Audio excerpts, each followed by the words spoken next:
Good evening, ladies and gentlemen. Welcome to Real Talk. Myself and my co-host Bathtime are going to be discussing The Seven Samurai tonight, and it's a film by Akira Kurosawa. Kurosawa. Yeah, How's it going? Kurosawa. Oh, I'm so knackered from Christmas. I've got to be honest. We were just talking backstage, and I find this part of the year very, very difficult. But I'm good. I'm a little bit. I'm not pumped that you didn't enjoy this film, Tyrone. I feel it's not that disappointment; it's sadness. I feel sad you didn't enjoy it. Mm. I like the. I did like the main samurai, the guy who they get first. See, they've got the first Oldie, guy. Yeah, and he has to shave his head to kind of save the girl. I thought that was nice. yes. Yeah. Well, I mean, we'll all kind of get into it, but I'm afraid you're wrong on this one, Tyrone. Like films normally are subjective. Objectively, the Seven Samurai is one of the greatest films ever made. Um. Yeah, I mean, obviously that's what the majority of people think. Yeah, Not necessarily my cup of tea, but I'm happy to find out why people love it so much. yeah. I think that like when we get into it, it's interesting. So normally we talk about a three-act structure. This has a four-act structure, Yeah. which I like. But I mean, the thing is, like this is made in the 50s, and I still think that it is fresh and exciting and visually interesting to watch to this day. Like I have to admit, it's only the fourth time I've seen this film, Mm. and I've seen Lord of the Rings about 20 times because it is a very, very long film. But I don't get bored watching it. I just get tired. Yeah, I mean, I don't know. I think for me, with the fight choreography, I thought it could have been better. But obviously, I've got to remember that it was made in the 50s. But okay. You think that could be better? All right. Well, we'll get to that later. I think it's electric. Mm, yeah, I didn't think so. But that's the thing. Everyone's different. Everyone's got a different Yeah. opinion on it. No, like honestly, if you don't like a film, you don't like it. But what you have to understand about this film is you might disagree with it being an interesting film or a good film or whatever, but it is. I mean, it has to be the most influential film, or at least in like the top two or three ever made, and But yeah. you can see it everywhere in that film. Like you should have seen so many things that reminded you of other films. No? I liked how all the samurai have their own like different personalities. Yes. That was quite good. Who was your favourite of the samurai? Baldy was my favorite. Baldy. Yeah. I like Tishuni Miyofo, who is he's cat. I can't remember what his name. Let's have some manners and say hello to people first. Yeah, good evening. Merry Christmas to I Am Titanium and Merry Christmas to Bart as well. Hope you guys are doing well. It's good to see you both. Yeah, it's great to see you both as well. I'm a huge fan of Rashomon, but I was hoping that Tyrone was really going to like this film and I could like sneak in some more Kurosawa films because his version of Macbeth and King Lear are amazing. But I think if Tyrone didn't like the Seven Samurai, I don't think I can do that to him. Make him watch more like 1950s Japanese black and white films. Like your Jimbo, that's another goodie. Mm. And Bilal, I know you struggled watching this film because it's well long. I hope that you managed to get it all done and that you enjoyed it. I did like how it started off. So obviously you see the bandits at the beginning, don't you? Like they come across like the village and they're like, you know what, we're not gonna come back, we're not gonna do anything now, we'll wait until the harvest. And you kind of like see someone pop out of the hay and I easily love heard what that. they're saying. So that was quite funny. I actually, there's actually a reference to that in the bear that I wrote. One of my favourite things is like someone appearing from the jungle or the undergrowth, or like someone who's disguised in the surroundings, and they look Yeah, up. I don't know if that's the first time it's ever been done, but it's the earliest I've seen it. And what I think is really really cool about that is when you see that shot of the village, it's a real village. It's in very deep focus, and it sort of you just get so much of this stuff going on from the start, which is like the blocking and the way everything sort of looks interesting. And you'll often hear this expression that I hate, which is like a film is like a painting, or what is that? Every frame's like a painting. You know that expression? yeah. So like, yes, it's basically they start off with one frame, but it's one small part of the whole kind of thing. I think that's what they're trying to Yeah, and so I absolutely hate that expression because film is a moving medium and it say. shouldn't be static. And what I love about Kurosawa films is that when like the actors are static or the shot is static, there's always movement. Like, and it's normally from nature. Yeah, Like in this film, you would have heard like there would have been loads of bits where everyone is standing still, but the trees are swaying, and you can hear like the brook babbling in the background. So there's always something dynamic happening, and you get that in the first scene.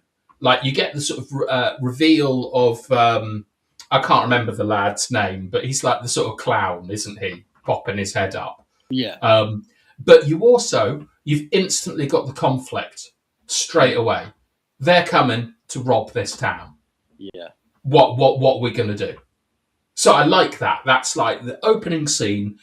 You've got and you've got what the problem is that needs to be solved.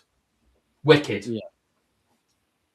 Like how often do you get an opening scene and it is just like music and it's just showing a neighborhood or something and it's it's a bit boring, somewhat, a kid getting ready for school, everyone's late and they're rushing about. I like this because it gives you a real clear present danger, and then you see this pathetic guy who's found out about it, and we know that somehow they're going to overcome the odds. Brilliant. I'm in straight away.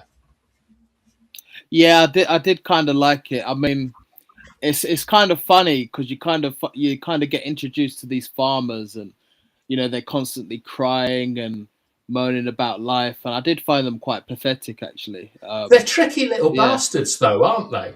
they can be quite sneaky though because Yeah. it's kind of like it's not kind of delved into specifically, but like they've definitely killed samurai of like during the years, like stray samurai who've wandered in, and they can't be Yeah, trusted they're 100%. tricksters. Yeah, Like, make no bones about it. I mean, well, so what's really cool about the structure in this film? And I think you've hit on it there. Kikuchiyo. Okay, like Bilal, you know what I'm going to be like in this film, as I'm not very good with character names as it is. So Japanese character names, where you just see. I mean, I've got my own names for them, like Mr. Sword. You should all know who Mr. Sword is in this film. He's my favourite samurai. Um, but so what I like about this Tyrone is you got a 4 act structure where the first act is the villagers recruiting samurai. mm, The second act is the samurai recruiting samurai. The third act is villagers being trained by the samurai, and the fourth act is the battle. yeah. And then you've obviously got an intermission in between. Which did you Yeah. take the intermission? Not really. I didn't, but I'll be honest with you. I did like the second act where you kind of get introduced to a samurai who's looking for more recruits. That was really interesting. Yes, I mean Yeah, I like them all. I do have some problems with the final act, the battle, because I know you just can't have a battle for 30 minutes. yeah, But I think the B stories that come in there, I think that I wouldn't mind to have seen them done earlier. Like I'm not. This is a masterpiece. Like this is a masterpiece. So I'm not criticizing it. I just think that if it was to be remade, you'd kind of get you'd get the B stories done a little bit earlier, I think, and you'd have everything like set up for the battle. But it works excellently. And I suppose we should start with the first act then. Yeah, Yeah. we get one of the classic now, like action tropes of being introduced to the main character doing something cool that's got nothing to do with the story that sets up his character. I mean, come on, it's amazing. Yeah, So are we talking? What about the first samurai? Are we talking about him? Boldy, Yeah. Boldy. So when he has to kind of go into the shed to kind of kill the bad guy who's in there. You talking about that bit? Yeah, that's the bit I'm talking about. Yeah. It's world-class introduction of the character. Like, I'm not, but I mean, I'm not a historian by any stretch of the imagination. I think hair is quite important to samurai. Well, Like, yeah, have top yeah. knots and things, Well, yeah? normally when the top knot is cut, so normally when they cut off the top knot, it's when they've been defeated in battle, and it's kind of like a disgrace to them when you cut Yeah. that off. But obviously, this guy's doing it to disguise himself, so that's Pragmatic. He's basically sacrificed it, something that's important to him to save someone Yes. else. And that's basically who he is. He's always willing to help someone who can't help themselves. Well, there's a couple of things that I sort of take from that scene. The first is, on a practical level, he's pragmatic. Like, the tappings of a samurai, the tapestry around it, don't really mean much to him. Like, he's kind of like, let's just get the job done. You've then got the fact that he doesn't necessarily solve problems by just chopping people up. Right? There's cunning, there's planning, there's a procedure there. But I think the thing that's interesting to me is that he's almost kind of rejecting what the spirit of the samurai is. And this is something that I sort of see through a thread throughout the film. Is because obviously he gets an apprentice like Rich Boy. Yeah. And Rich Boy wants to be a samurai. And he doesn't really want Rich Boy to be a samurai, does he? I don't think he believes he's got it in him to be a samurai. You have to be quite cold-hearted to be a samurai. Do you think that's it? I think that more he wants to save him from his life. I think for him, he's been a samurai and he knows what it takes to be a samurai. You've got to love fighting, and really, I think that's what he took from it. Yeah, because he says it later on. He's like, in my younger days, I enjoyed fighting. I'm sick and tired of it now. So I suppose so. It's just that, like, in that introduction, he's fighting with his head, not his sword, as it were. He's wise, isn't he? Yeah, like, I mean, he's very much like the mentor figure. And now, like, I just give the obvious comparison, which would be Gandalf, like, or Obi-Wan Kenobi. These are like mentor figures that everyone knows. When I first watched it, I thought his card was marked from the start. I assumed that he was going to die halfway through. Ooh, Baldy. Yeah. Like, I thought that the hero of the story was going to be the rich boy. And, he was going to, sort of like grow up a little bit. I thought it was going to be like Star Wars, basically. Yeah. And so I was really impressed where it went. But that says he's jealous of the people who watched it, was out in the cinemas. Have you seen a lot of black and white, Tyrone? I'll be honest, this is the first time I've watched a black and white movie. Isn't it incredible how, like, it shouldn't work, but it does in black and white? Yeah, it does. It does work. I don't know. Maybe I'm a bit biased. You kind of get you do love all the colors that you get with a color movie. Yes, and I think, I definitely think it misses that with this not having the color. But at the same time, back in the 50s, I can understand why this would have been a great epic to actually sit down in the cinema and watch. Oh, I think it's like, I mean, obviously, like, when you watch it, it's the aspect ratio is like 4:3 or something like that, which is something we're not really used to anymore. I think the last film I saw shot in 4:3 was, believe it or not, I think it was the Schneider cut of Justice League. Mm.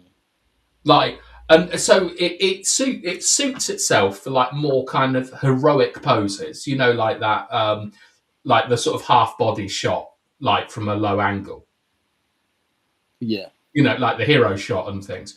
But it's like, what I like about it is that black and white focuses on contrasts, because that's all it is, isn't it? Black and white, and I think that that comes across in the storytelling.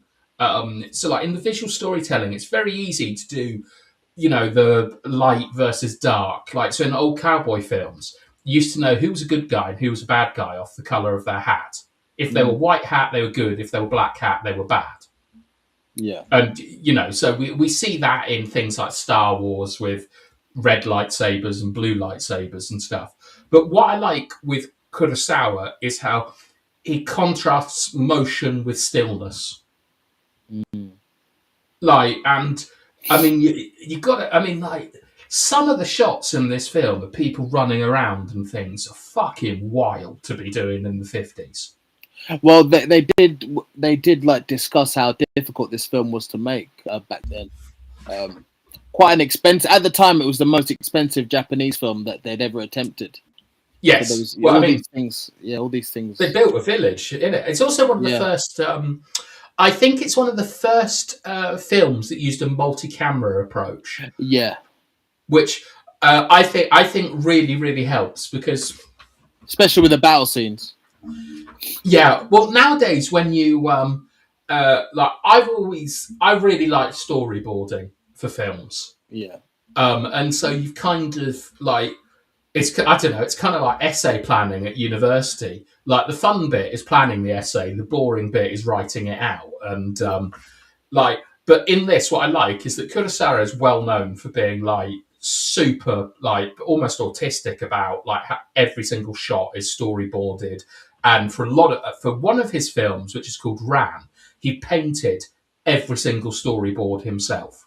Like, so they're wild. But I like the fact that he just got a cameraman. He said to him, "Film what looks interesting," and like, so if I need the footage, I can cut to it. And that is basically where we get like B-roll from and things. I think it's just it's so cool to see the start of like modern cinema. Because what I suppose what you also have to remember is, I don't know if you thought about this, but I did a lot when I was watching it, is that Boldy would have grown up like only ever sort of seeing silent films and plays. Like, and so the acting in this is really interesting to me, because it is not film acting where, you know, they expect a close up where they do all their sort of facial work. It's like every character has got to sort of like portray themselves in a certain way at all times, and like this stereotyping, I think, works really well throughout the film. So you've got the exaggerated granddad, you know, with his stoop, the guy that lives in the mill. And you've got like even the samurai themselves. They're all kind of, although they're all balanced characters, there's one core aspect to their character. Like, whether they're good with swords, whether they're a bit young, whether, I mean, one of them just laughs. That's all he does, is just laugh. Yeah. That annoys me in the film. There's too much laughing, to be honest. Like, I don't know. It seemed like the way I viewed the acting, that I viewed it like it wasn't stereotypical film acting. It was more kind of acting that belonged to like the theater, if that makes sense. Yes. Like more theatrical, more over the top. Maybe that's why I didn't really take to it as much as maybe. I loved it. Yeah. I absolutely loved it. But you've got to remember, I love Nick Cage. Yeah. Like, I really like it, because I know it's kind of like, it is a bit pantomime, isn't it? When they hear bad news and they drop to their knees crying and stuff. Yeah, I got fed up with it. I'll be honest. Did that? Okay, I because it's consistent, I didn't mind it. And I mean, there are some bits, like the stuff around the funeral mound, is just unbelievable. I loved it so much. You know what scene Like, was winding me up? It's the bit where the father's worried about his daughter because he thinks, if they find out I've got a daughter here, the samurai might do this to her, they might do that. So he says to her, "Look, you have to disguise yourself as a boy. You have to cut your hair." And then you got this silly scene with running away from him, and then he finally cuts her hair, and then she's literally just wailing on the floor. I thought, you know what? Shut the fuck up! did you? I couldn't take it anymore. I was like, please stop. I really like that because she's money to him. She's the Yeah, fittest girl in the village, and he yeah, can't let her be defiled. And yeah. then I was very surprised. I mean, like, I assume we all watched the same translation, but I was very surprised to see him shout "slut" at her. Like, I think I need to watch it again, but I think I need to find better subtitles. Maybe the subtitles ruined it for me as well, if I'm being honest. But okay, that's probably where I watched the film. 'Cause I watched it where online. did you? Okay, I'm not going to ask you where you watched it. I watched the official Criterion Blu-ray release. Okay. Um, uh, and I should probably listen to some of the commentaries on it, but I can't be bothered. To be honest, I just prefer to watch the film again.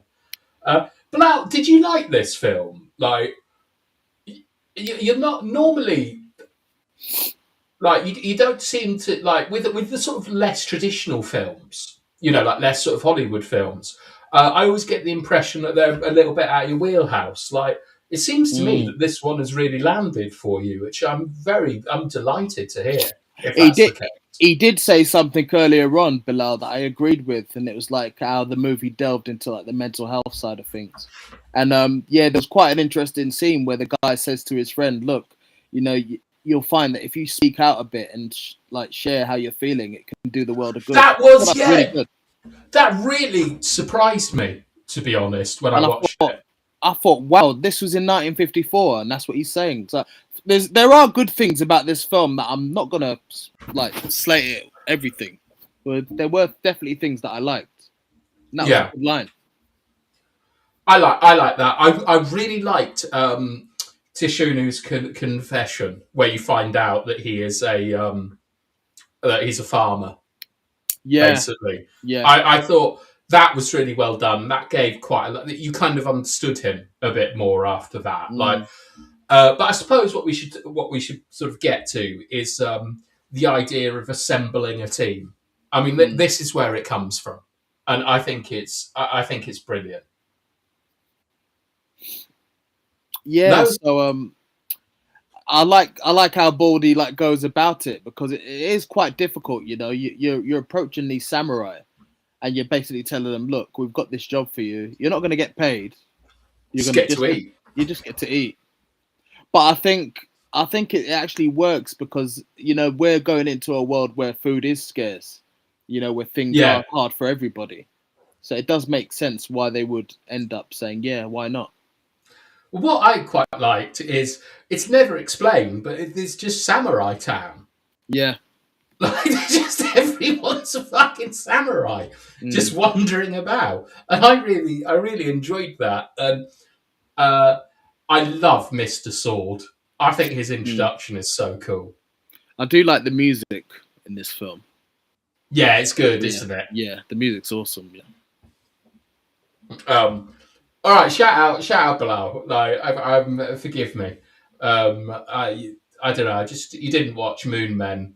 You didn't like Parasite, which I wasn't Mm, too over the moon of. Like. Look, a lot of people will say they love films, and what you can say now is that you've seen The Seven Samurai, and that is like the cornerstone of cinema. Well, the Like, BBC have voted it like the best foreign language film out of the lot. yeah, I mean, it's find me a poll with Seven Samurais and in the top films ever made. Like, Mm. the one that always wins is Vertigo, which we're going to watch at some point. And if I can convince you all, we might watch Battleship Pokemon or Potacon or whatever it's actually called. But it's from 1939, and it's a goodie. Um, but I think we might have to have a break from black and white films made almost 100 years ago. But yeah, so I think that the introduction of the samurai, I really like. I particularly like Tishunu in The Hay, like where the first guy they get is just a blackguard and he's drunk and he gets beaten up by everyone. Yeah. And his character arc is fantastic. So I can't remember what his name is. Is he called Lord Katsuki or something? Let me get up the names of what they're called. So Kikuchiyo. Okay. But it's Mifune, right? Who is like probably the most. I'd say he's probably the most well known of the actors. Like Boldy was obviously one of the guys in Akira and in Godzilla, I believe. Yeah, Godzilla. Yeah. But like Mifune, what did you think to his acting and his character? I just thought, I thought similar to Baldy and all the others. I thought they were all quite unique. He seems like he seems like he's one of them characters. It takes a while to warm to him. Yes, because I remember there's a key line at the beginning where Baldy basically says, finding like a reliable samurai who are trustworthy is the hardest thing in the world. So I thought, wow, is he going to join the bandits? This guy, is he going to be one of the bad guys at the end? So I was wondering. So that's what I was expecting him to be. I was expecting him to be somebody who turns on them. Yeah, man, like Epictetus in what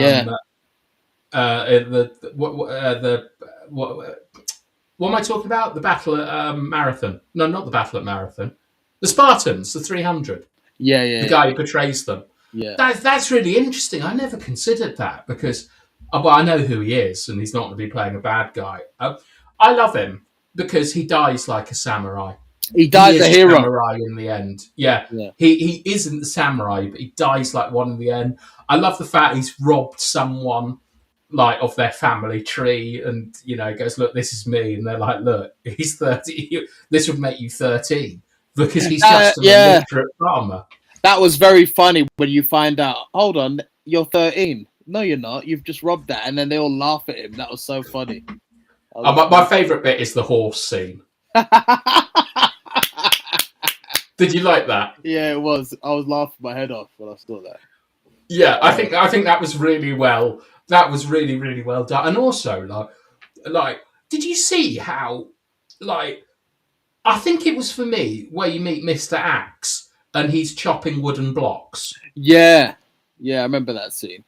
Now, I can tell you, I've seen a lot of outtakes of Hollywood films of actors trying to chop blocks. Like, I've seen the Hound in Game of Thrones, like, not being able to chop a block.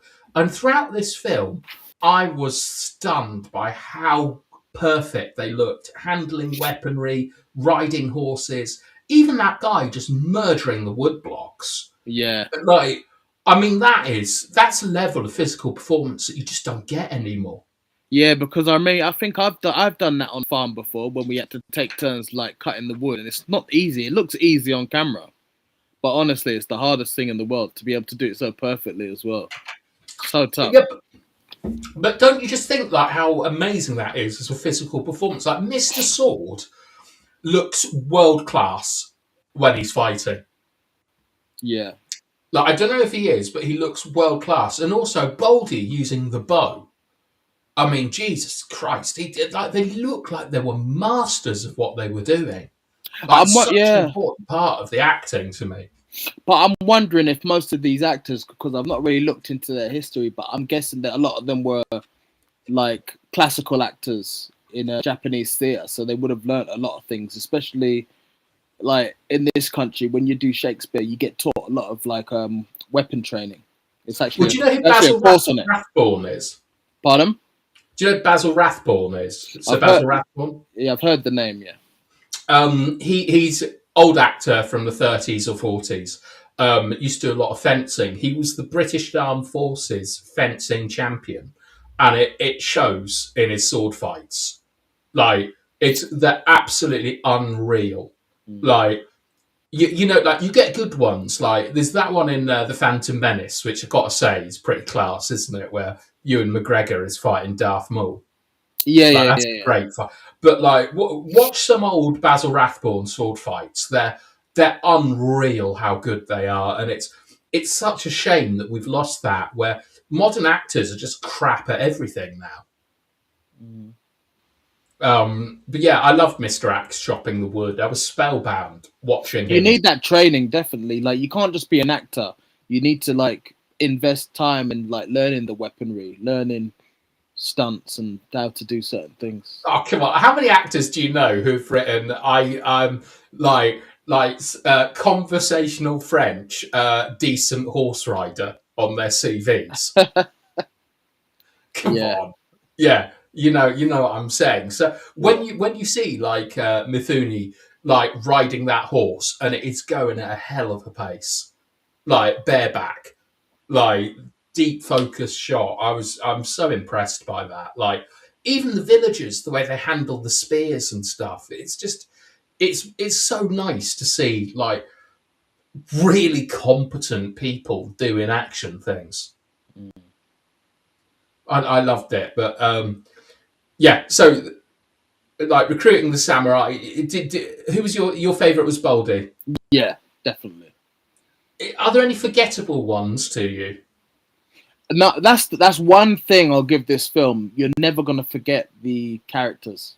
Every single character in the film leaves a lasting memory on you, like an impression on you. So I'll give it that. It's like I think it's one of them films you have to watch more than once to fully appreciate it as well. You can't just watch it once and kind of like give a verdict on it. So I'm gonna have to watch it again. I think so. I was a bit worried when you told me last night you hadn't seen it, and I was like, "Should we just postpone?" Because it's something you want to like.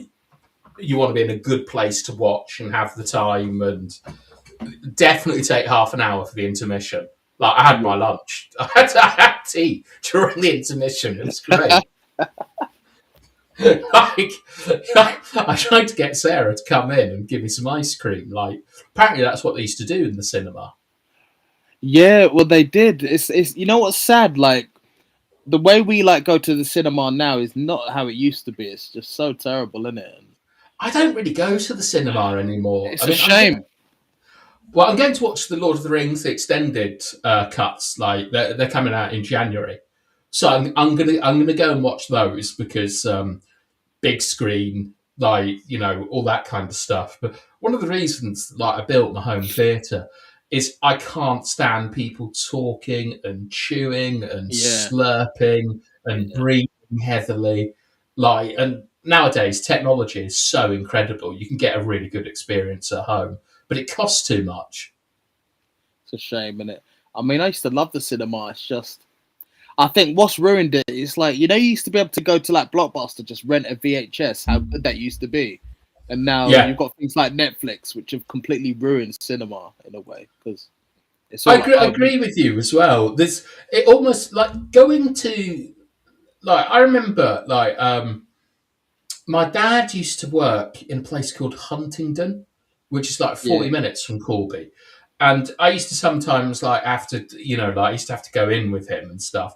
And there was a blockbuster near the train station in Huntingdon. Mm, And I used to like get a video, and it was I know it sounds silly, but it was really, really exciting because they had so many of them and you used to yeah. spend a good hour choosing it. But it was like you'd pick them up, you'd look at the box and stuff. You would like have two videos that you'd walk around with. Should I get this one? Should I get that one?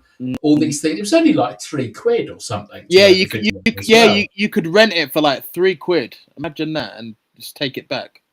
So cool. Yeah. But with Netflix, you just sit there and you're like, this one, this one, this Yeah. one. Like, yeah, not a fact, especially after I watched bloody Stranger Things, like on Boxing Day. What Oh, a waste of time. absolute rubbish. I'm sorry, I shouldn't say that, but I didn't enjoy it at all.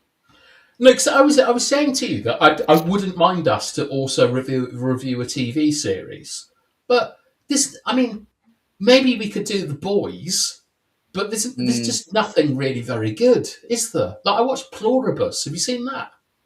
No, but I would recommend you watch Invincible. Invincible's incredible.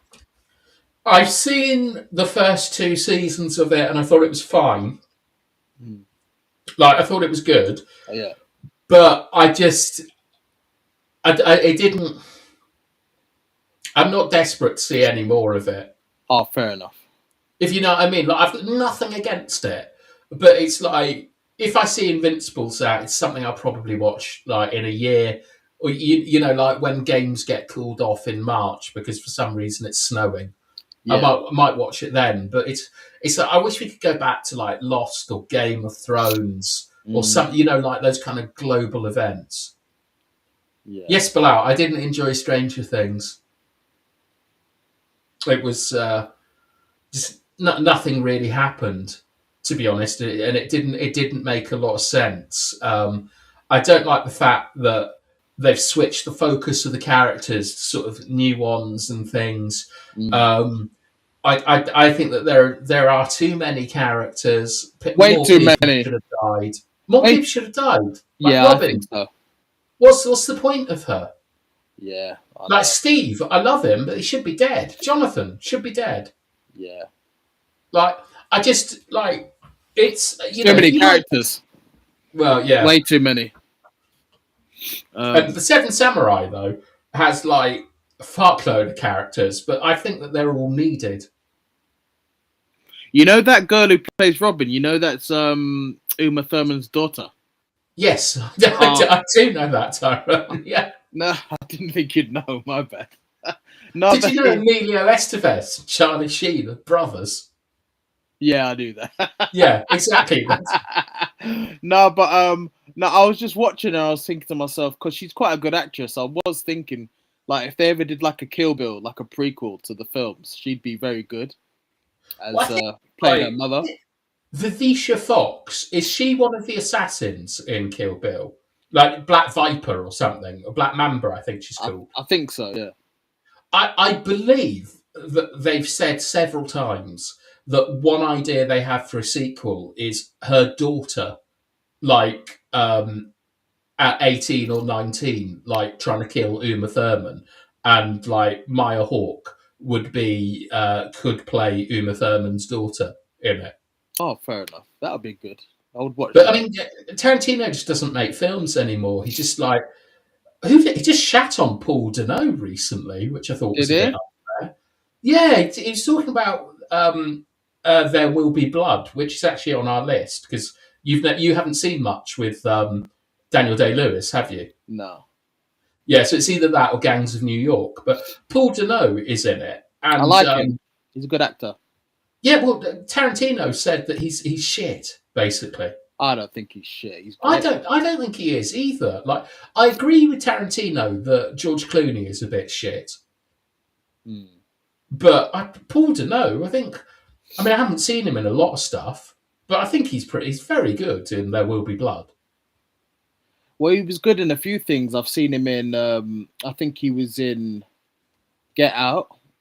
Was he in Get Out, or have I got that wrong? Don't think he's in Get Out. No, he was in 12 Years a Slave. What other films has he been in? He was the Riddler in the Batman. Riddler, yeah, he was great as the Riddler.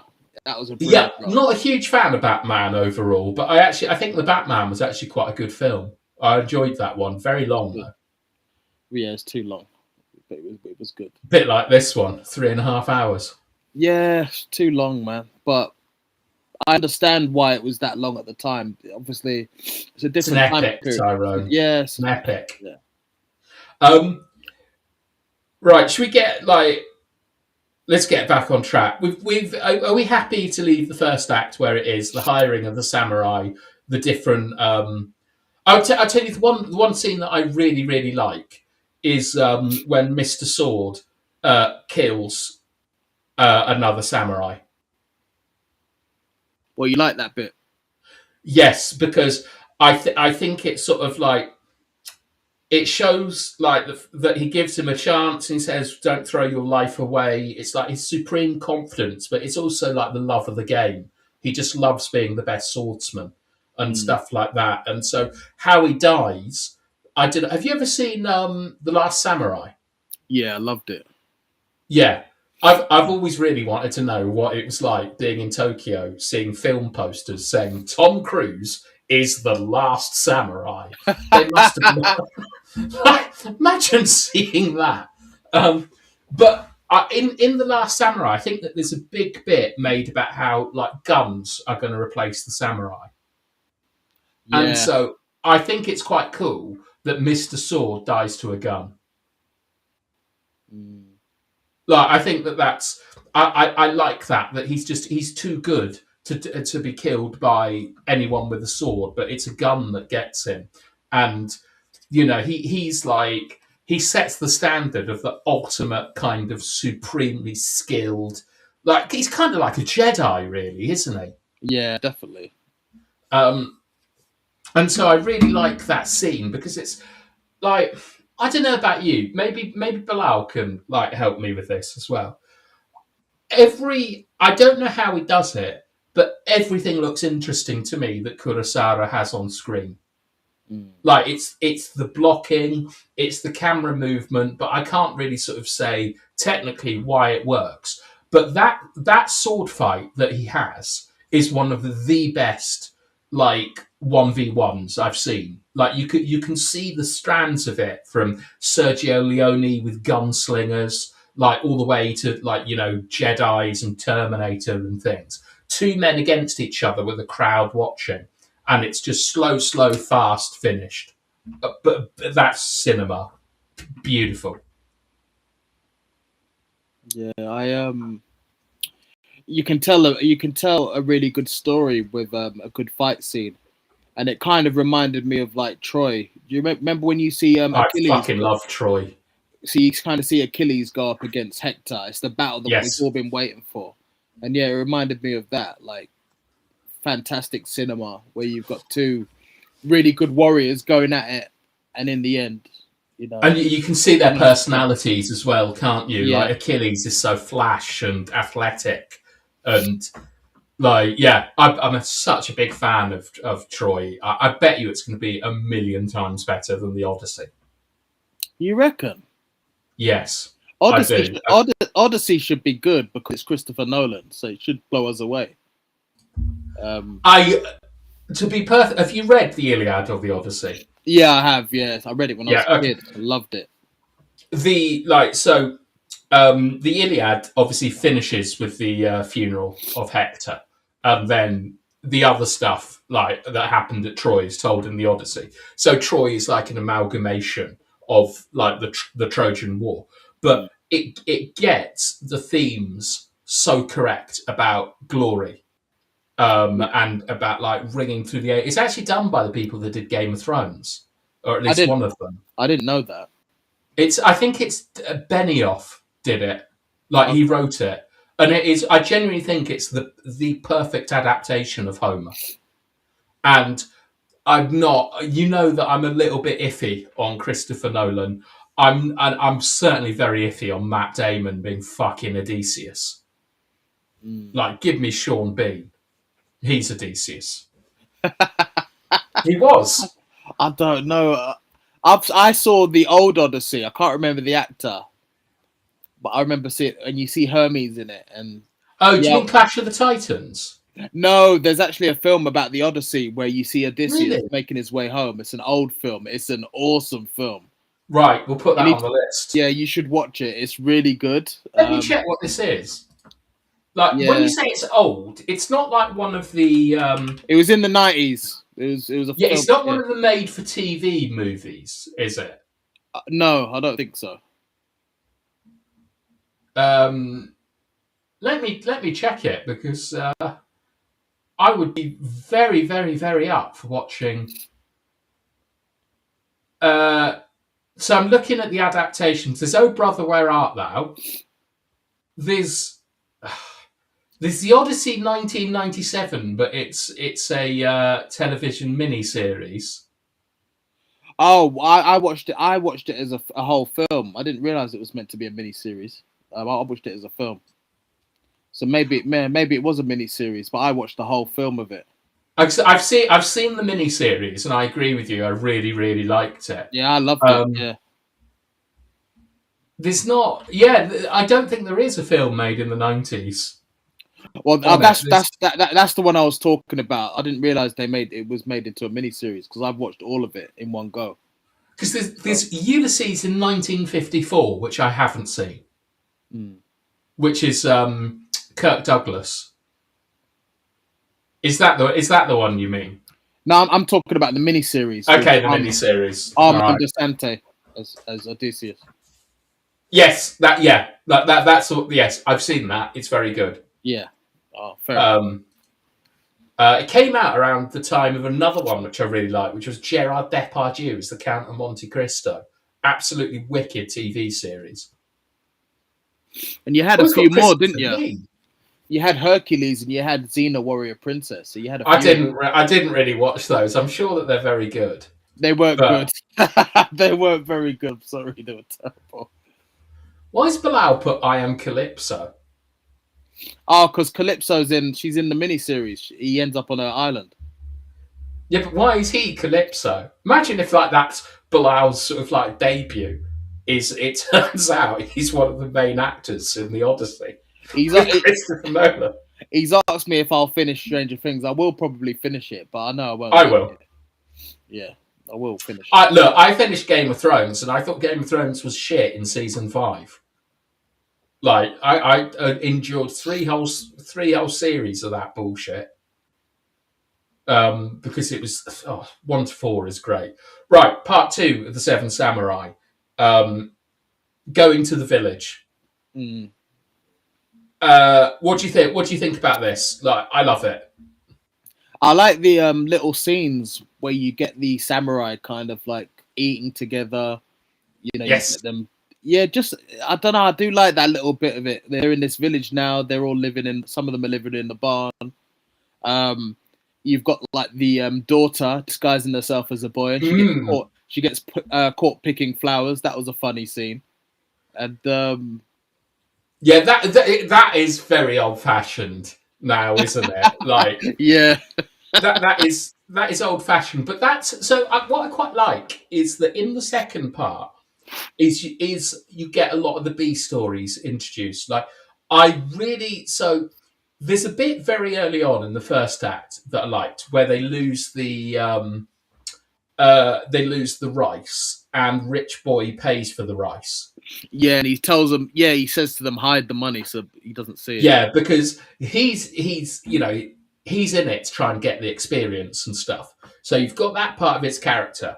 Like you kind of know what he's about. Is that he wants to be a samurai. He's in love with Mr. Sword. He loves Baldy. He wants to learn from them. He's like the kind of Luke Skywalker figure, like the young boy that's going to grow into a man. And then he finds a woman, and you've got a little bit of conflict now because they can't be together unless he makes the choice to be together. Do you get what I mean? Yeah. You'd have to abandon the samurai life and become a farmer, basically. And then you've got Mifune, like, basically just pissing about on the walk back. Like, do you remember the bit where he gets in front of them? Yeah. Yeah, so that's, I think, where they kind of accept him as a samurai, because he hasn't been accepted, has he? It takes a lot to kind of be... You have to kind of earn it. Do you know what I mean? You don't just get given that respect as a samurai. You've got to really... But he does earn it, doesn't he? So they see him, like, fishing, and he, like, catches a fish and fries it or cooks it, and then he gets ahead of them. But it's when he rings the alarm bells and gets all the villagers there and tells them off. That's the bit where I think he gets accepted, and then he knows he's been accepted when they make the banner. And I also like the fact they take the piss out of him all the time. Just a bit of character building, which is good. Well, they called him like Lord Kishoni or something, which I find funny. But like, you've got that going on. Like, Mr. Sword doesn't really have a character arc; he's just Mr. Sword. And then Mr. Axe is. I think they say something like he's there like for when things get hard. He'll be a treasure when things get difficult or something. And obviously, he's the first one to die. Mm. But then we get like the conflicts with the villagers, where you've got, is it called Rikibi?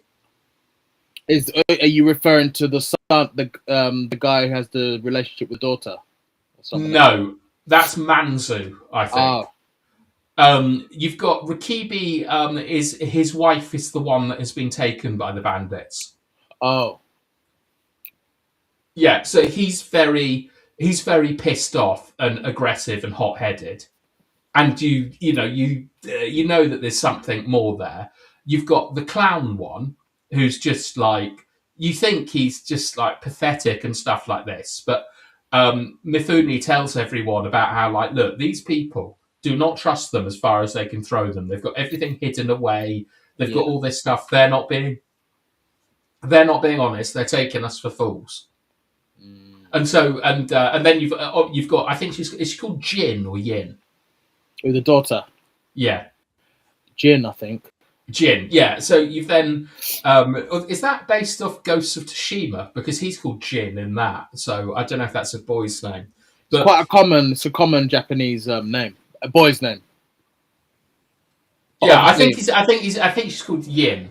But anyway, you've got that kind of conflict all set up. But what I really love, Tyrone, is the setup of how they're going to defend the village. I love this in films.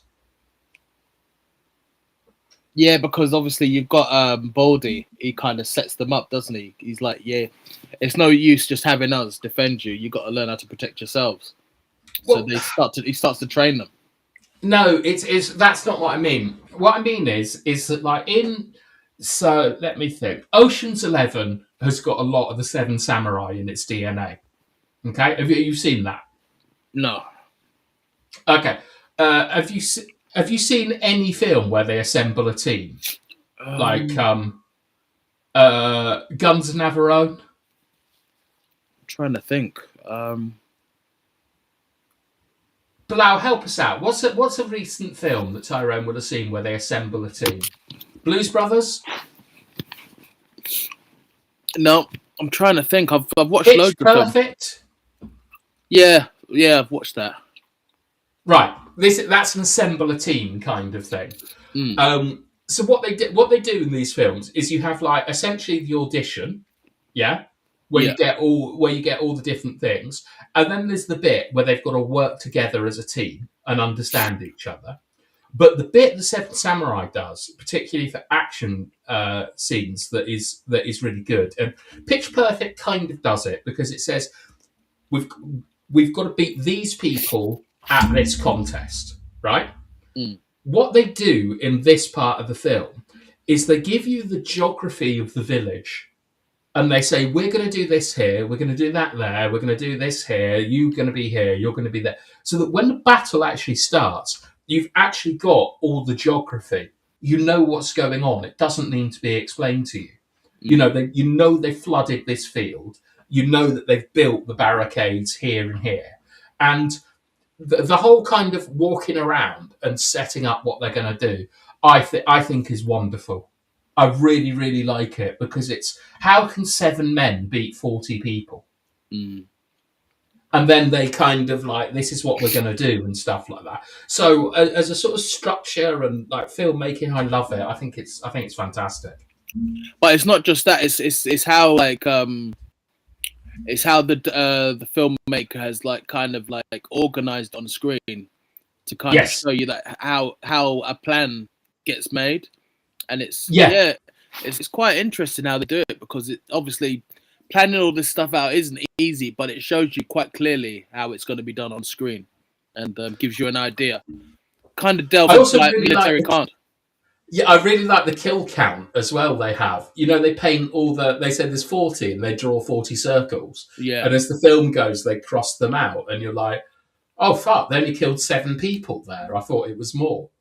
Yeah. And, like, I think that's really good, that there's, like, a kind of running total of how many people are left. Good. And then we get to, I suppose the next bit is the kind of training of the villagers. And what did you like? What did you take from this act? Like the sort of preparation for the battle. For me, as I'm watching it, I'm just thinking to myself, all they're doing is just kind of like gearing up towards the big battle and kind of showing you you're gonna get like a really big battle at the end, but obviously it's kind of like preparing us for what's coming and giving you an idea of who's going to be involved. And yeah, it was. Well, all right, but we get some stuff like we get the scouts first of all, which I think is a really nice touch. Like the bandits send scouts, Yeah, and then like we see the first kind of inklings that these villagers are vicious little bastards because they are like they kill more people than the samurai do. yeah, Like they are harpooning these motherfuckers with like bamboo and stuff, but they're all there ready to rip this guy apart. And Baldy says, "Look, he's surrendered. You can't just butcher him." And then the old woman comes out and wants to do it, and he just lets her. But it's sort of like I thought that was interesting, setting up things that are going to come later, where they kind of see the samurai's tools and things. They're not as innocent as they make out. Is a big thing to me. Like they're not as helpless. Like, yeah, and there is quite a lot of viciousness in them. And like Mifune, you can see that like in this part of the film, this conflict is within him, where he wants to be a samurai, but he also doesn't like samurai because of what they've done to his village, and he also doesn't like villagers because he understands how dishonest they are. So there's like some really interesting conflicts, and yeah. then we also get that action scene with the barn on fire, where they go to like try and thin the numbers a little bit. But they're a lot more dangerous, the villagers, because with the samurai, it will be a killing where you see your enemy. With the villagers, Yeah. they'll snap you behind your back without you even looking. So Well, I mean, it's heavily implied, isn't it, that they hunted down injured samurai and butchered them for their gear. It's terrible. Yeah, and then like Mifune, sorry, once again showing that he's not actually a samurai; he's the only one who wears it. Yeah. The rest of them still have this kind of honor and stuff, but he's just like, yeah, free stuff. I look good. Yeah. Check me out. But what did you think to them like riding off to thin the numbers? Oh, what you mean? What villagers you're talking about now? No, when three of the samurai. This is where the first samurai dies, Mr. Axe. Where they head off to the barn, they set it on fire, and they chop him out as they come running out, and then he gets shot. But also we find Rikubu's wife, who is like, to me, it's suggested that she's like banged up on opium or something, and you can imagine what she's being used for, and she decides to die rather than rejoin. Like that, she's too far gone, as it were, too ashamed. I think I can understand. It was basically kind of like say, it's better to kind of like end it all now rather than live that horrible existence that she's been living. It's quite sad though. Well, it's the way I saw it is that she couldn't face her husband with what she was now, like damaged goods, and it rings a little bit with Yin or Jin later. Like there's this sort of like shame on her. But I thought it was really good because up until now we've got quite a light-hearted action adventure film going, and we get our first main character death. I was just thinking to myself, wow, some action finally. It's great. Yeah, did you think it was? Did you like how impressive it was that the barn was actually on fire and the actors actually went into the barn? It was impressive, but then it was also like, wow, not a lot of health and safety regulations in 1954. So I thought, yeah, that's great.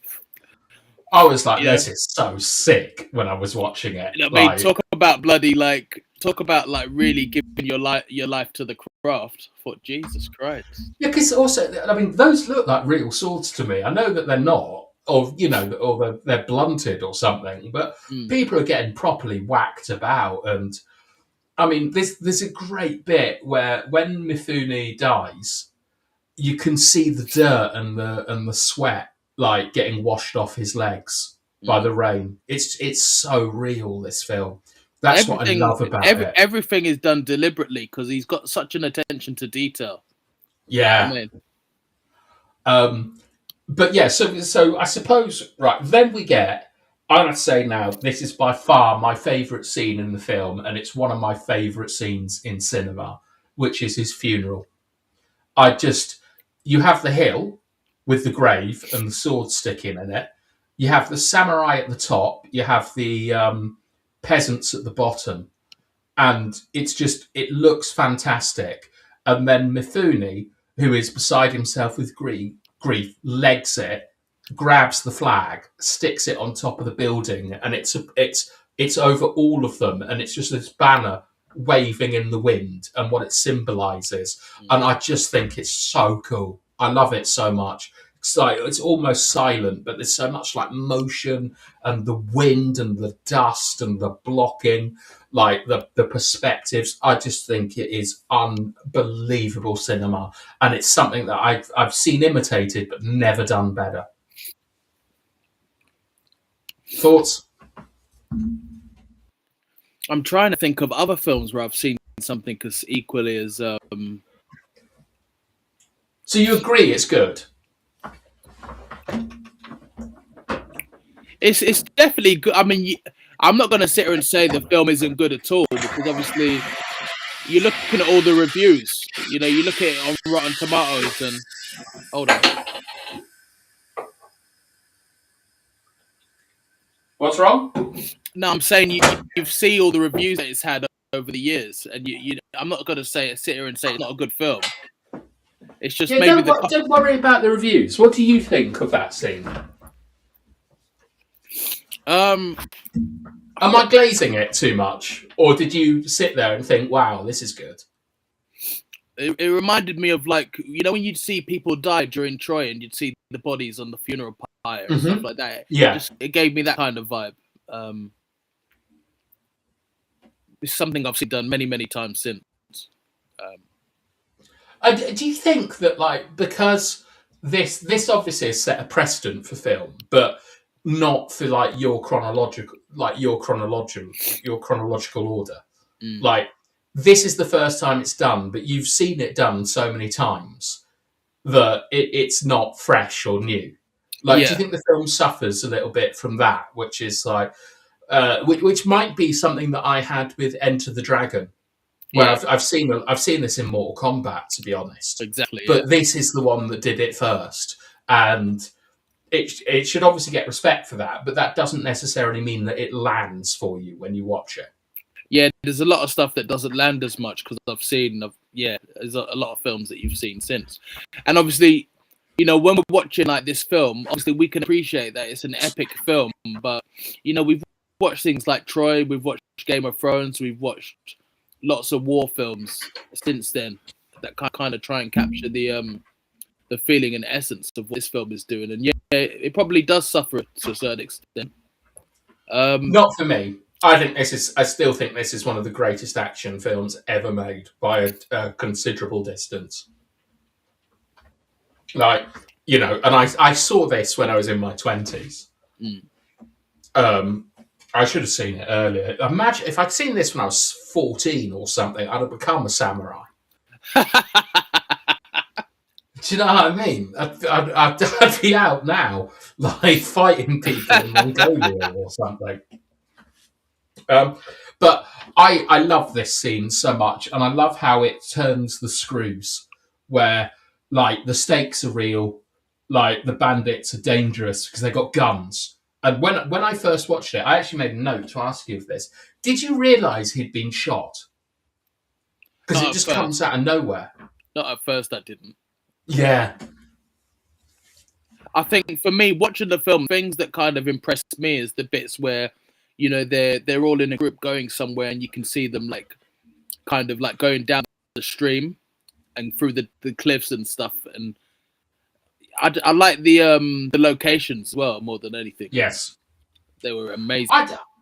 I mean, I don't know enough about it, but I love the blocking. I love the positioning of the actors and the depth that you get in each scene. Like like how people are in the foreground, they're in the background. Like this kind of old style acting of where they're like obviously just trying to convey one thing.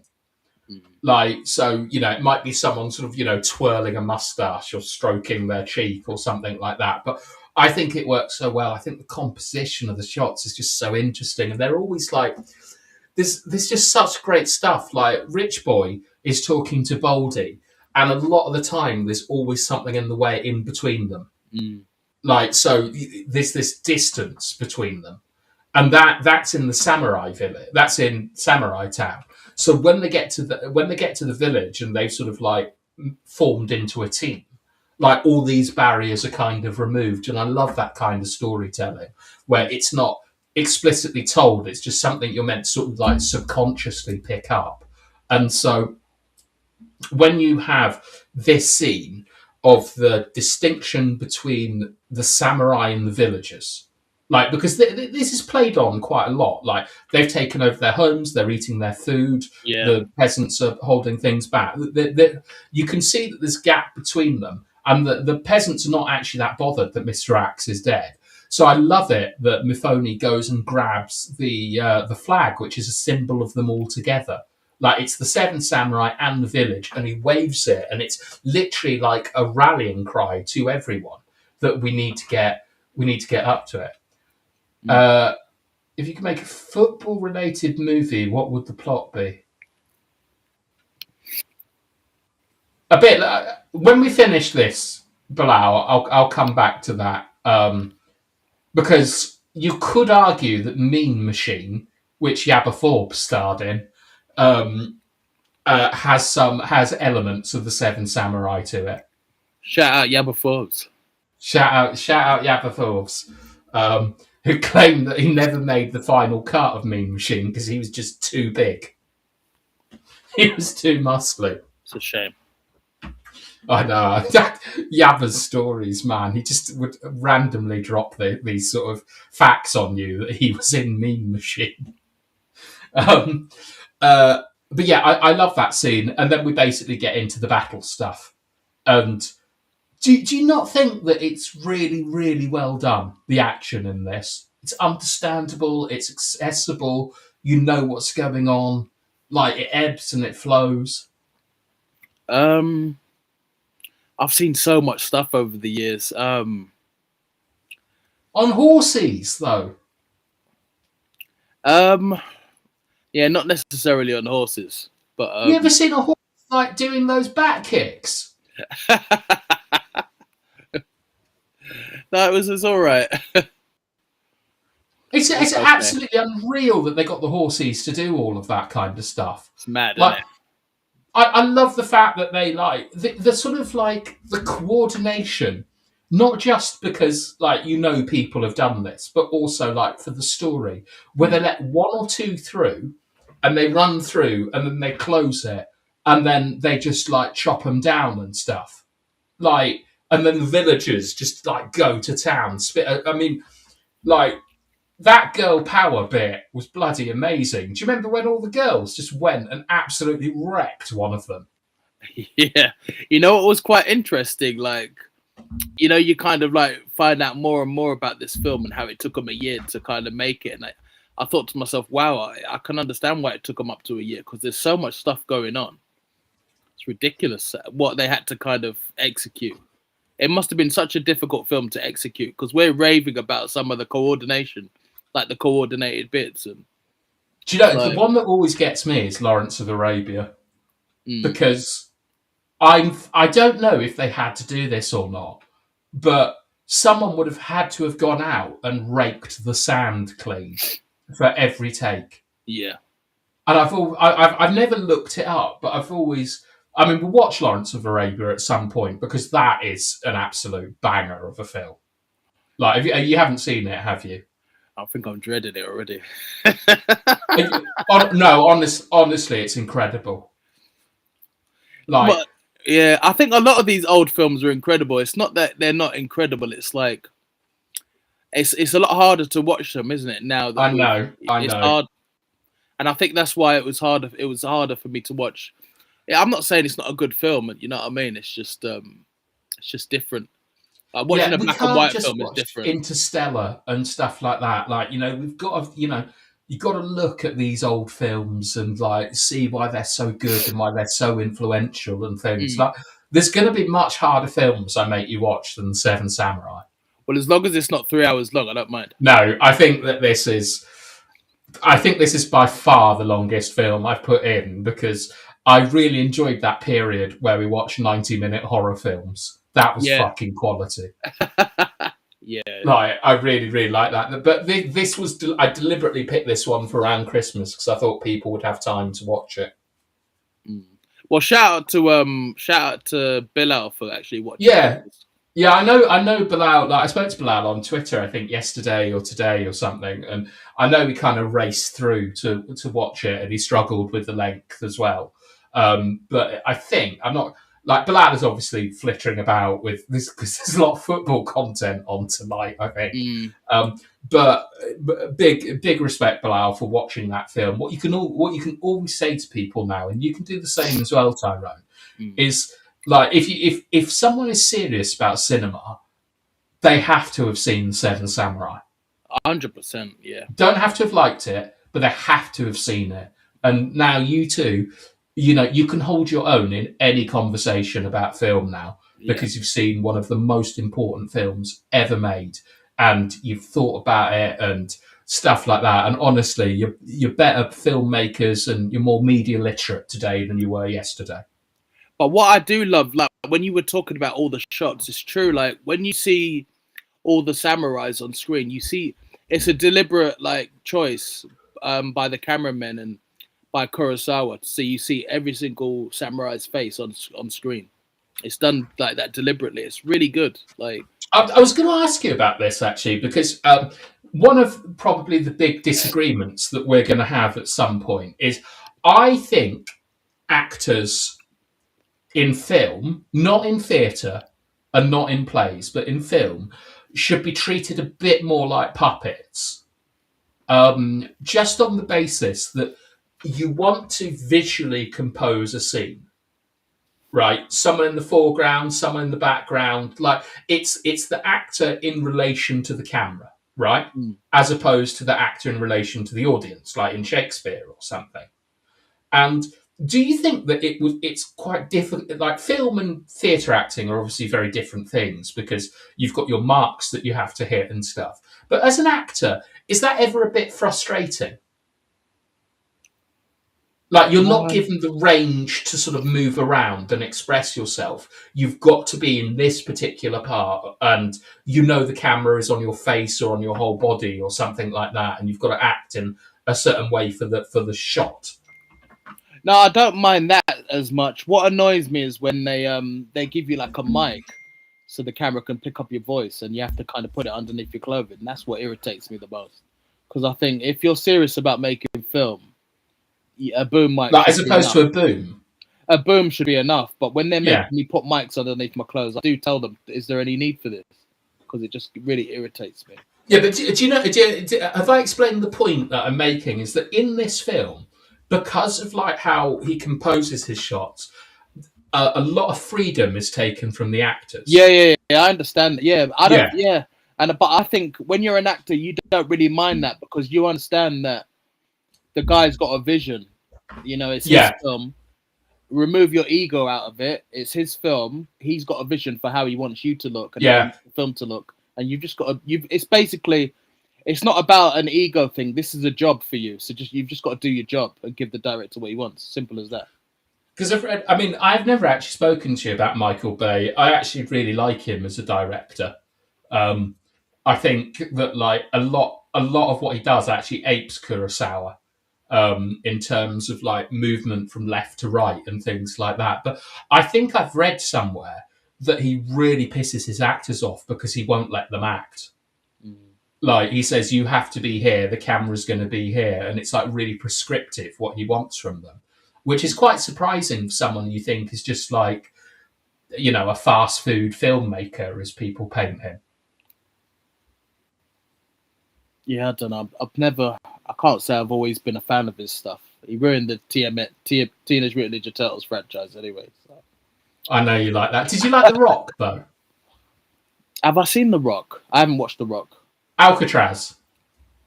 No, I need to watch it. I haven't watched Right, it. that'll be my next one. Like, I don't know what we're watching. You haven't told me what we're watching next week, but The Rock will definitely be one we watch. It's one of the best camera films. Love to find out Mr. B's favourite films. They're all action films. He likes old kung fu films, and he likes anything with guns, which won't surprise you. Die Hard with a Vengeance. Yeah, good old Mr. B. Yeah, but with the battles and stuff, is there anything like, because you love your action and you love like your kung fu and stuff? How does samurai action work for you, which is like much quicker, I suppose? Or it's over faster, isn't it? I think films like this, I think you can kind of like get away with doing a bit more slow motion stuff. I think there were a few slow motion moments in this. They could have done a few more. But yeah, I like the holding of the pose. I think that's probably something that is unique to sort of sword fighting, isn't it? Like, I forgot to ask you this when we watched Enter the Dragon, but after Bruce Lee kicks someone in the balls or whatever, he kind of holds his pose and does a little scream. And I've always wondered if that comes from these kind of samurai films where, you know, after someone gets cut down, they sort of hold the silhouette, if you know what I mean. Well, and then the guy falls over. I'll be very surprised if Bruce Lee hadn't seen Seven Samurai. Oh, fuck yeah, of course he's seen Seven Samurai. He would have watched it. He would have got a lot of inspiration from it. 100%. What does this mean? Can we try to get a United Fan YouTuber a week for a month?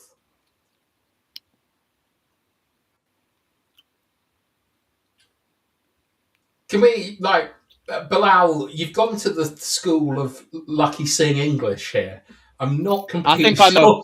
I think he wants someone from one of the other channels on our channel. I think that's what he's asking. To talk movies. I have a friend who I'm going to invite on in January. I haven't asked Tyrone yet, but I'll ask him. I'll ask you now. I don't think that'll be a problem, will it?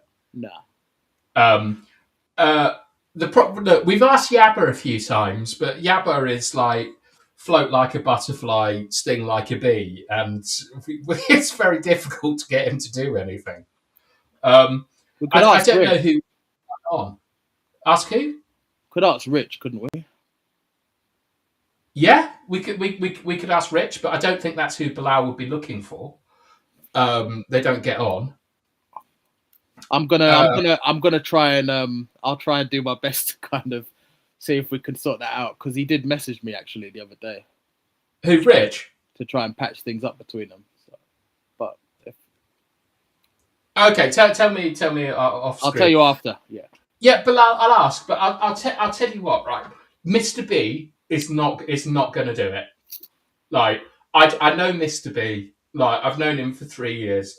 There's no way that we're going to get Mr. B to come on a show to talk movies and to watch like old films. Yabba absolutely would do it, but he needs to have seen the film beforehand and he needs to really like it. So when we do, there's another Bruce Lee film, isn't there? No, I was going to say when we do The Raid, he'll probably be up for it. Yeah, like, okay, so maybe The Raid or something. We can get like Yabba on. We could ask Dora, but these are like the only people that like I sort of like, you know, actually sort of want to speak to. No, I like Rebel and Solar. I don't know them, Bilal, and you know, nice guys, all that kind of stuff, but just not really interested. Like, you know, I did my shows with Mr. B and Yabba for like 3, and Dora for like 3 years. Like those are my sort of YouTube friends. So those would be the ones that I would ask. Like, and the other thing is that we do it at 9 o'clock on a Monday, and everyone's got a show. Everyone's got a show on then. and stuff like that. So it's, it can cause problems. Like if we say, like, look, Mr. B and Yabba are going to come on to talk about A Bug's Life or something, like, or K-pop Demon Hunters, like that, they've got to like leave their show to come and do it with us, and I don't think it'd go. What about your mate WDB? Who is that? We deserve better. Oh, we deserve. Oh God, yeah, we deserve better.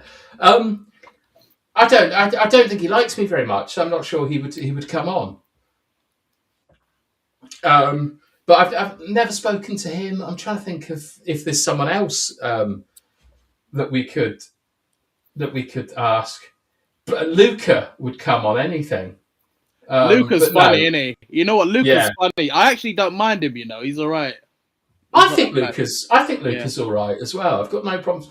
My mate Chris is someone that will sort of come on. But the thing is, is that these guys are known for like Manchester United and stuff like that, and it's just a very happy coincidence that me and Tyrone are massive film geeks.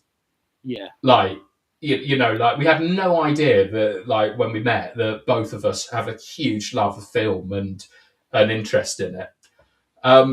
Andrew would be welcome to come on, I guess, but I don't know what he's going to fucking tell you about the Seven Samurai. Do you know what I mean? Like, he watched one show, he didn't like it. I imagine that if we had a different opinion to him, he wouldn't take it very well. I'll tell you who I might ask is G-Wolf, actually. He loves Sinners, He actually loves Sinners. G-Wolf? Not G-Wolf, sorry, Andrew. He loves Sinners. I think he got annoyed because we had a different opinion to him. That's fair enough. I don't mind. Like, I don't like, if, I don't mind people like having different opinions and thinking I'm an idiot because we differ on stuff. But you've got to be like, you've just got to accept when you do YouTube content that people are going to like do a 180 on you, like, for having a different opinion.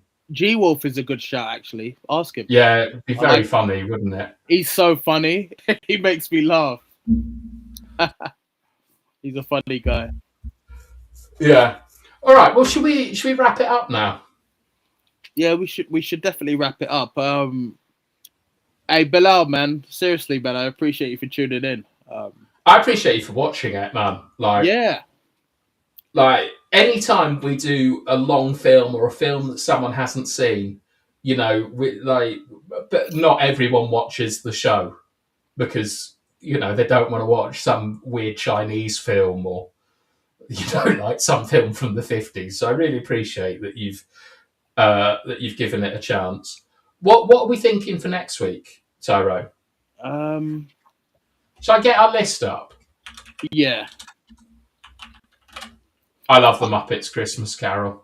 But you know what, Bathtime? I'm actually kind of like, I understand now maybe why I don't like it as much as you, and it's because I was never a fan of like the cowboy westerns, the ones that my granddad used to like watching. Oh, I like those. See, that's the thing. It's this film. It's like, obviously it's set in Japan, but it's a similar kind of medium, isn't it? Like, yeah. I haven't lost the bloody film list, have I? Everyone's different, man. That's the thing. Yeah, you have to accept that not everyone is going to like the same film that you do, and it doesn't really bother me. Did you say that The Raid was on your list? Great film. Is it foreign language? Yeah, but you can. Right, should we do The Raid? It makes sense thematically, doesn't it? It's a foreign action adventure. Or foreign action film.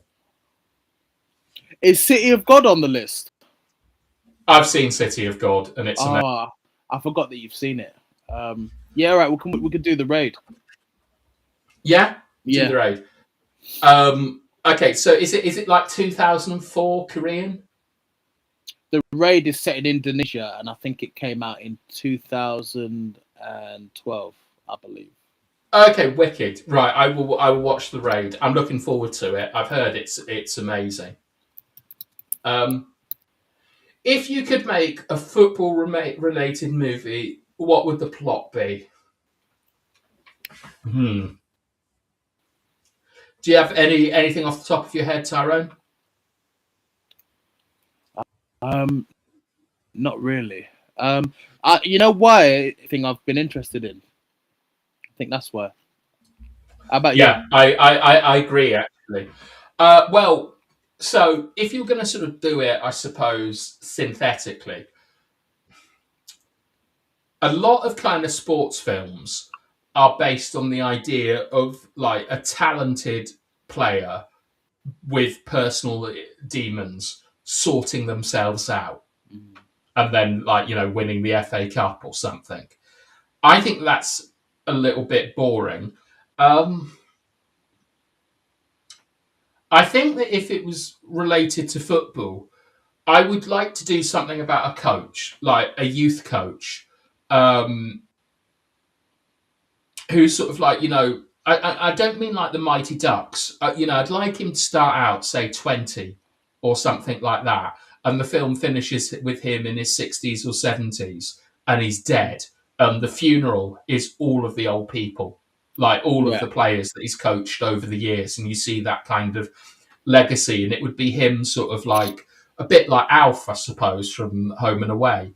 Like, helping people with their problems and sort of seeing the game move on and stuff like that. It would be, Mm. I think that, like, dealing with professional footballers and how, like, removed they are and stuff, I think it would be boring. I'd like to do something that deals more with sort of like grassroots, with like people like me and Yabba and Mr. V that are like involved in the game and stuff, and not be about like top level football. Something that's a bit more accessible. So that's what I'd like to do. And you can do stuff like Leicester winning the league and stuff like that. But I prefer a sort of a more human story where football is like the sort of cultural fabric that brings a community together. That would be where I'd go with it a bit more. I know Like, I'd do like one about a coach who gets a bunch of like these older players together and he sets up a vets team for mental health. I think that'd be good. That'd be well, fun. yeah, but that's literally because you're playing vets football. And it would work well because it'd be like assembling the team, wouldn't it, from the Seven Yeah. Samurai? We've Yeah. got to save the sports hall. We need to win one football match, so we're going to go and hire some vets players, and then you go around South London getting like the old fat Turkish bloke, like or Egyptian based off Midu, Yeah.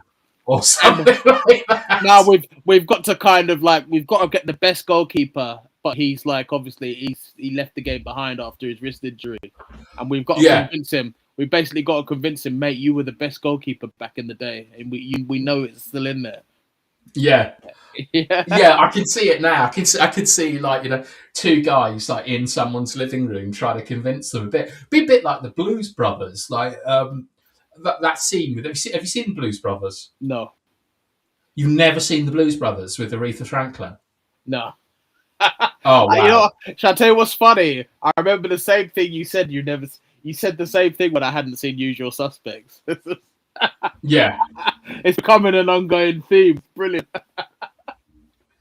yeah. Like, no, honestly, like the Blues Brothers is. I wouldn't even say it's a film. It's like more a musical, but it's got one of the greatest performances. Like Aretha Franklin sings the song "Think," and it is unbelievable. Mm. Like, it's genuine magic. It's got like Ray Charles. It's really weird. It's like James Belushi and Dan Aykroyd with like R&B superstars, like legends, like singing songs. It shouldn't work, but it's absolutely incredible. After this, I'm going to send you the YouTube link to that scene with Aretha Franklin because it's amazing. But we should probably finish up here because we've done like an hour and a half. Yeah. One thing I yeah. did want to one thing I did want to get in there was I remember my uncle kind of like showing me the Maradona documentary, and that's probably the best documentary I've ever watched on a football. Which one? It's the one where it delves into how when he went to Napoli, how the mafia kind of like got with him. So is that from like the 90s? Yeah. Yeah. Yeah, Matt. Yeah, but I mean, it's El Diego, isn't it? Like, you can say what you want about Messi and Ronaldo and R9 and Pele. I mean, Maradona is, to me, the greatest, but he's also the most interesting. Mm. Do you know, it's a bit like Muhammad Ali in the fact that